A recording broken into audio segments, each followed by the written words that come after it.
So your major is where you're going to spend the majority of your time in your classes when you're getting your undergraduate degree.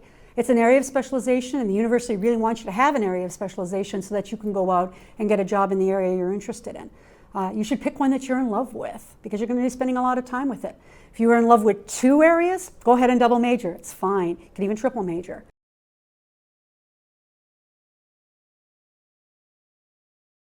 A minor is a secondary area in which you focus more than you would in just a normal class. Those minors can be anywhere between 15 and 20 units. You don't have to have one, but you're going to have to take a bunch of credits outside the major. You might as well make them count for something. So both of these are different from a concentration. A concentration is a group of classes that are on different aspects of the same topic. In the J School, we have 2. One is multimedia journalism, which is writing, production for the media, for the mass media. The other is strategic communication, and that includes marketing, research development, strategic communications, public relations, and a bunch of other stuff. They're shared. Some of the courses are shared between the concentrations. Those are called the core. And then there are units or classes that are separate and specific to each concentration.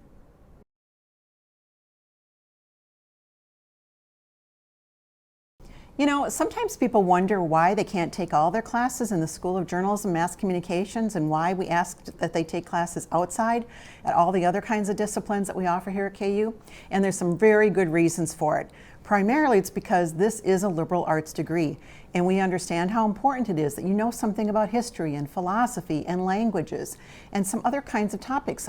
Maybe business is something that you're really interested in. So in order to have that really broad-based liberal arts degree with some skills, we have you take classes outside the School of Journalism and Mass Communications. The other reason, of course, is that our accreditors, and we are an accredited School of Journalism, they monitor that. And they also believe, and these are professionals and academics from other schools, but to be an accredited School of Journalism, you have to take some of your classes outside the Schools of Journalism and Mass Communication. So all in all, yes, you have to do it, but there are really good reasons for it. And you know what? Some of those classes are going to really be fun.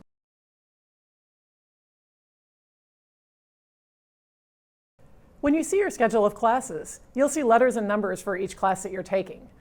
The letters signify whatever topic or department you're in, like JOUR for Journalism and Mass Communication.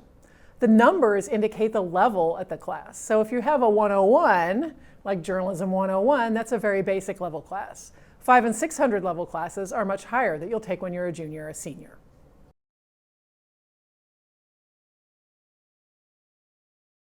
So a credit, or you might hear of it as a unit, is a measurement of the amount of time that it takes for you to get the content of the class. So it's roughly equivalent to how many hours you spend in a classroom. So for a 3-unit class, you spend roughly 3 hours a week in the classroom. But you should expect to spend more time outside the classroom getting work done that you need to get done. To get an undergraduate degree at KU, you need 120 credits or units. About 50-ish of those are going to be in a major, and about, if you pick a minor, maybe 15 to 20 in a minor. And the rest of them are in the core or breadth requirements that you get to sample a little bit of different courses. And others may be in purely electives. So most J School classes are 3 units, give or take, and you can plan your schedule accordingly. And if you graduate with more than 120 units, nobody comes to get you. It's all right.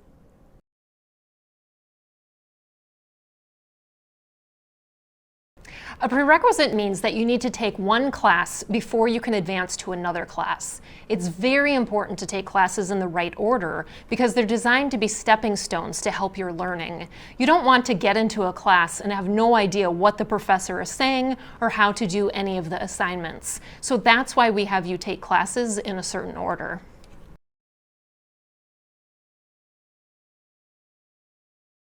A general elective is any class for credit that doesn't count towards general education requirements. The best way to choose your general elective is to think of a class that sounds interesting, that sounds challenging, and that sounds fun.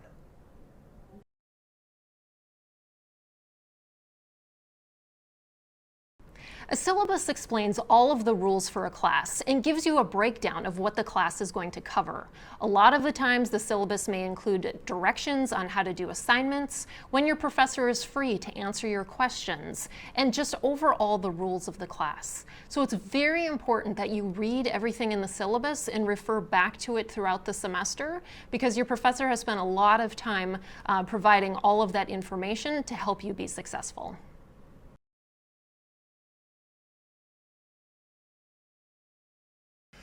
What's an undergraduate? You're an undergraduate. And so is a senior and a junior and a sophomore, as well as freshmen. Basically, an undergraduate is anyone enrolled at the university who doesn't have a degree yet, who doesn't have that bachelor's degree. Once you get your bachelor's degree, then you're a graduate. And if, after you have your bachelor's degree, you find that there's more you want to learn, you can enroll in a program to get your master's degree or a doctorate. And at that point, you become a graduate student. Now, some graduate students help the professors teach other students, and those graduate students are called graduate teaching assistants, or GTAs, sometimes just called TAs. So stick around, you'll get your bachelor's degree, and then you can decide if you want to become a grad student and a GTA.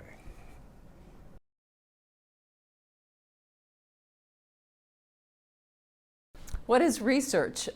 Research is the process where we discover background, insights, the things that help us really guide how we think about things, how we think about policies, people, issues, ideas.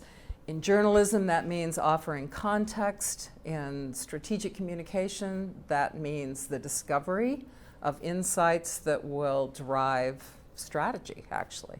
And for both of the concentrations in our school, it means really being able to offer all of the background that gives communications meaning to our audiences.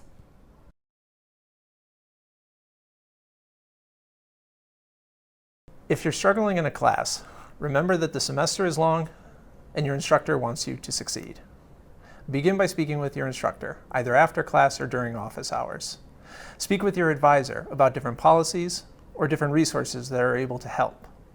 In the end, just remember, keep working.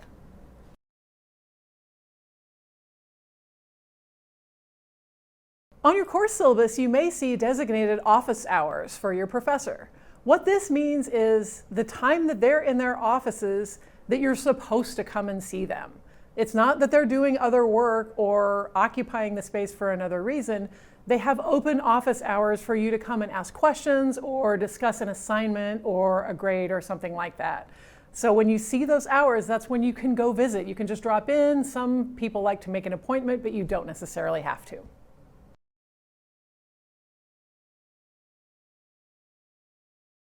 Why attend class when your teacher doesn't take attendance?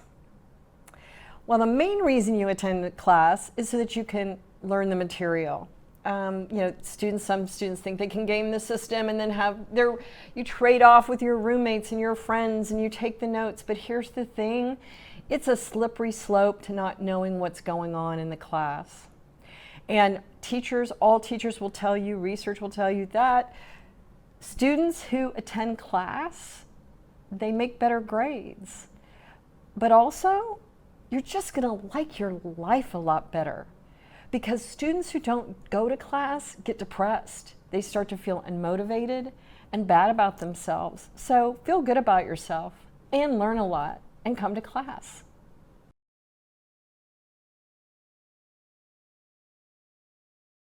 You might be wondering, what is a faculty mentor and how do I get one? In the School of Journalism and Mass Communications, you are not assigned a faculty mentor. Don't fret, that's a good thing. That means you are a free agent. You can select a mentor or mentors that best fits your needs. Mentors are generally identified through the classes you take. The faculty mentor might be someone who teaches in your area of interest, or you connect with that person on a different level. When seeking a faculty mentor, look for someone you can rely upon to provide advice about classes, majors and minors, and your career. It should be someone who has a genuine interest in your success. Sometimes Mentors are discovered through groups or organizations such as the University Daily Kansan, Media Crossroads, the agency, or the Ed Club, among others. Other times, you find a faculty mentor by reading the bios of the J-School website and discovering someone who has the same interest as you. We have a fantastic history and tradition of providing meaningful mentorship to our students. As a former student recently told me, my J-School professors were my biggest cheerleaders. Let us be a cheerleader for you.